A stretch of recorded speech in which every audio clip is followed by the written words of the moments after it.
तुम्हाला मागायची संधी मिळाली, स्वतःच्या करता काही मागितलं नाही, समाजाकरता मागितलं. त्या बाबा बोरदास महाराजांना पांडुरंगाला जिवंत करायला सांगितलं. ही संतांची मागणी आहे. विठ्ठल विठ्ठल म्हणून संत महापुरुषांनी देवाकडे मागत असताना दुसरं काही मागितलं नाही. हिची दान देगा देवा तुझा विसरून व्हावा.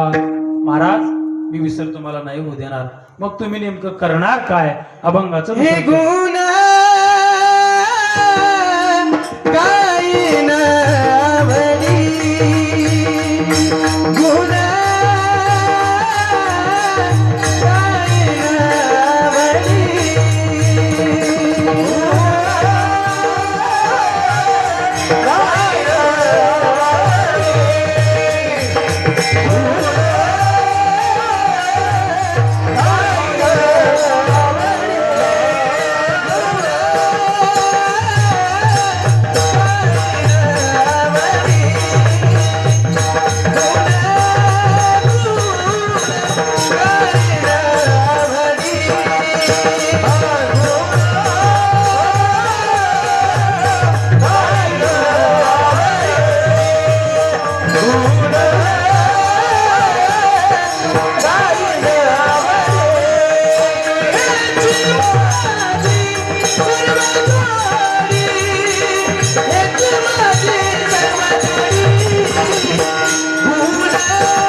अभंगाच्या दुसऱ्या चरणामध्ये महाराज म्हणतात गुण गायीना आवडी.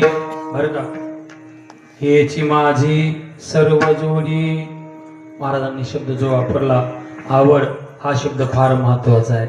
तुमचा आमचा परमार्थ सवडीनं चालला, वेळ भेटला तो आलो कीर्तनाला.